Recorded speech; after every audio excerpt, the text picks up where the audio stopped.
Hello दोस्तों, study MCQ 1M पे आपका स्वागत है। चलिए आज हम मैथ की क्लास देखेंगे। क्वेश्चन नंबर 1 में है, 1 से लगातार 50 तक के सभी सम संख्याओं का योग होगा। तो आपको पता होना चाहिए कि लगातार है, तो लगातार है तो उसका फॉर्मूला है यानी n इंटू n प्लस 1 बट्टा में है 2। n हो जाएगा यानी 1 से लगातार 50 तक लास्ट वाला संख्या n होता है, यानी n हो गया 50। तो अब इसमें हम क्या करेंगे, आसानी से बना लेंगे 50 इंटू 50 प्लस 1 अब बट्टा में है 2। 2 से काटेंगे तो क्या हो जाएगा 25। अब हम गुना कर देंगे 25 गुने 51। 25 गुने 51 गुना करेंगे तो हो जाएगा 1275। एकदम आसानी से आ गया। चलिए क्वेश्चन नंबर 2 में है, 1 के स्क्वायर प्लस 2 के स्क्वायर प्लस 3 के square plus dot dot plus 20 के स्क्वायर, यानी ये स्क्वायर वाला है। तो इसमें हम कुछ नहीं करेंगे, लगातार n प्राकृत संख्या का योग का फॉर्मूला होता है n into n plus 1 into 2n plus 1 अब बट्टा में 6। इसका फॉर्मूला है n हो जाएगा जो लास्ट संख्या है, यानी 20 हो जाएगा n क्या हो गया 20। अब कुछ नहीं करेंगे, इसमें आसानी से बना लेंगे 20 इंटू 20 प्लस 1 इंटू 2 गुने 20 प्लस 1 बट्टा में है 6, यानी ये हो गया 20 गुने 21 गुने 20 दूना 40 और 1 41 बट्टा में हो गया 6। इसको काटेंगे हम 3 सत्ते 21, 3 दूना 6, 2 से 2 दाही के 20। अब गुना करेंगे हम तो 10 गुने 7 गुने 41। 10 गुने 7 गुने 41 जब गुना करेंगे तो हो जाएगा 2870। 2870। चलिए क्वेश्चन नंबर 3 देखते हैं। अब 1 के क्यों प्लस 2 के क्यों प्लस 3 के क्यों प्लस डॉट डॉट प्लस 7 के क्यों। ये क्यों वाला, इससे पहले स्क्वायर वाला हम देखे थे। तो इसमें सबसे पहले जो है लगातार n तक के प्राकृत संख्या के घनों का योग के लिए फॉर्मूला है n इंटू n प्लस 1 के स्क्वायर अब बट्टा में 2, यानी ये आसानी है। अच्छा, पूरा का स्क्वायर करना है, इसमें पूरा का स्क्वायर करना है। n क्या हो जाएगा, n हो जाएगा 7। अब इसमें आपको कुछ नहीं करना है, यानी 7 इंटू 7 प्लस 1 बट्टा में 2 और सभी का क्यों कर दीजिए, स्क्वायर कर दीजिए। तो यानी ये हो गया 7 इंटू 7 और 1 हो गया 8 बट्टा में 2 सभी का स्क्वायर, यानी ये हो गया 7 8 56। तो 56 बट्टा में 2 का स्क्वायर, ये कट जाएगा 28 से, यानी ये हो जाएगा 28 का स्क्वायर। 28 का स्क्वायर क्या होता है, 28 का स्क्वायर होता है 784। आ गया आसानी से। चलिए अगला क्वेश्चन है, 2 plus 4 plus 6 plus 8 plus 10 plus dot dot plus 20, यानी सभी सम संख्या है। अब एक फॉर्मूला होता है सभी सम संख्या का, जो होता है ये फॉर्मूला भी होता है। सभी सम संख्या का अगर निकालना होगा तो n इंटू n प्लस 1। लेकिन इसमें हम देखेंगे कि सम संख्या तो है, लेकिन इसमें हमें ज्ञात करना पड़ेगा कि पहले कितना सम संख्या है। तो इसके लिए हम फॉर्मूला लगा लेंगे।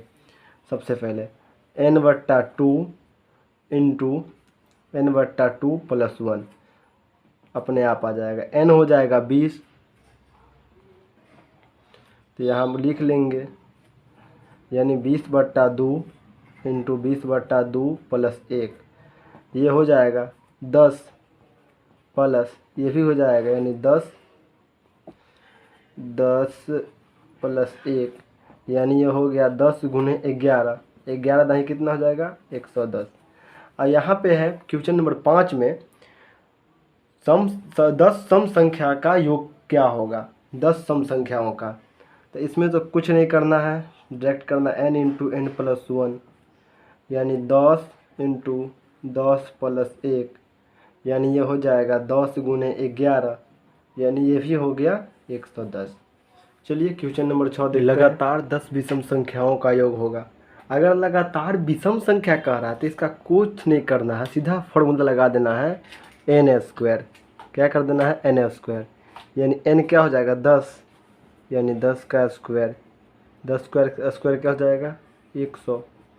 अब कह रहा है 1 + 3 + 5 + 7 + डॉट डॉट + 19 बराबर व्हाट, यानी ये भी जो है लगातार है, विषम संख्या है। तो इसमें तो मान लीजिए लगातार है, पहले हमें संख्या ज्ञात करना पड़ेगा, लेकिन संख्या ज्ञात क्या करेंगे, डायरेक्ट बना देंगे हम n + 1/2 का स्क्वायर। ये सब फॉर्मूला आप याद रखिएगा। n हो जाएगा क्या लास्ट में जो है, यानी 19 हो जाएगा n, तो यहाँ हो जाएगा 19 + 1/2 का स्क्वायर, 19 और 1 20/2 यानी 10 का स्क्वायर, 10 का स्क्वायर हो जाएगा 100, 10 का स्क्वायर हो जाएगा 100।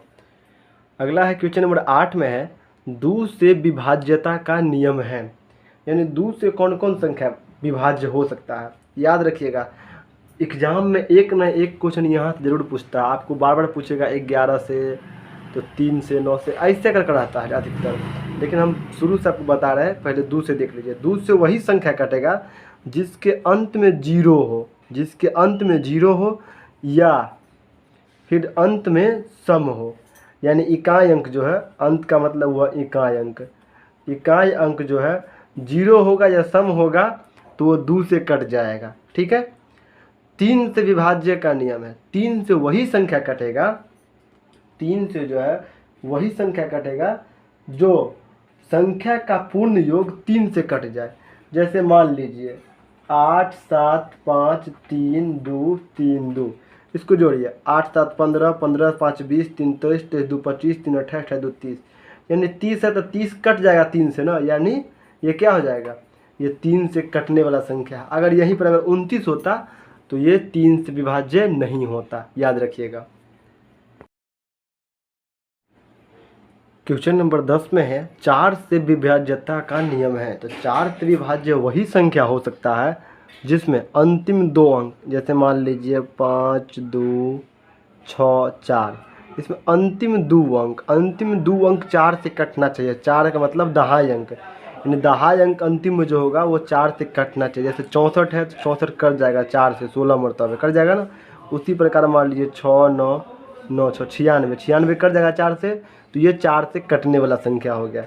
5 से विभाज्यता का नियम है, 5 से वही संख्या कटेगा जिसके अंत में 0 या फिर 5 हो, 0 या फिर 5 हो, वही संख्या 5 से कट सकता है। आगे है 6 से विभाज्यता का नियम है।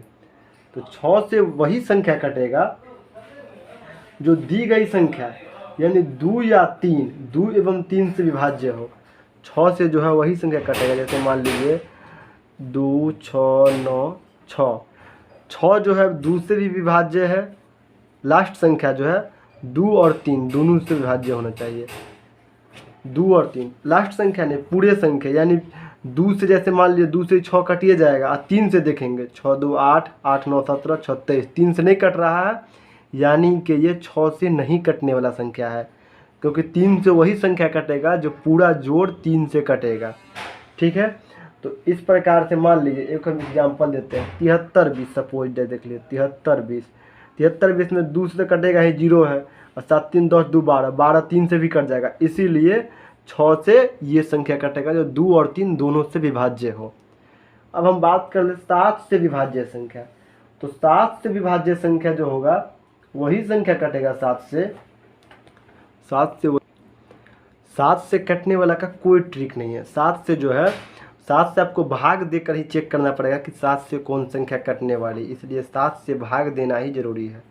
7 से आप भाग देकर कहीं देखिएगा, भाग देकर। अब 8 से बात कर ले, तो 8 से वही संख्या कटेगा जिसके अंतिम 3 अंक अर्थात सैकड़ा, दहाई एवं इकाई से बनी संख्या 8 से विभाज्य हो। जैसे मान लीजिए 12 448, 12 448, ये 8 से देखेंगे विभाज्य है, 8 5 40 4 8, यानी 8 से अंतिम 3 अंक जो है ये 8 से कटना चाहिए, 8 से तभी ये कटेगा। ठीक है, अंतिम 3 अंक, बाद कि आगे कुछ हो, फलना चिलना कुछ हो। 9 से विभाज्य संख्या, 9 से वही संख्या कटेगा जिसके सभी अंकों का योग 9 से विभाज्य हो। जैसे मान लीजिए 21 30 39, इसका देख लीजिए, अगर 9 से 2 1 3 3 6 3 9 9 9 18 18 यानी 9 से कट जाएगा, तो पूरे संख्या का योग अगर 9 से विभाज्य है तभी वो 9 से कटेगा। चलिए मिलते हैं अगली वीडियो में, तब तक के लिए चैनल पे बने रहें। अगर चैनल पे नए हैं तो सब्सक्राइब ज़रूर कर दीजिएगा। आपको एक एक वीडियो मैथ की ज़रूर मिलेगी, मैथ का भी मिलेगा। आने वाले दिन में 1 से 2 दिन के बाद रीजनिंग का भी क्लास चलेगा, और जिसमें एक वीडियो में 15 मैथ रहेगा पूरे देसी भाषा में, और देसी ट्रिक, देसी हाथ से लिखा हुआ, आपको पूरे समझ में भी आएगा। जहाँ समझ में नहीं आएगा ज़रूर आप कमेंट कीजिएगा, फिर से उस सवाल को बना करके डाला जाएगा यूट्यूब पर। चलिए, जय हिंद, जय भारत।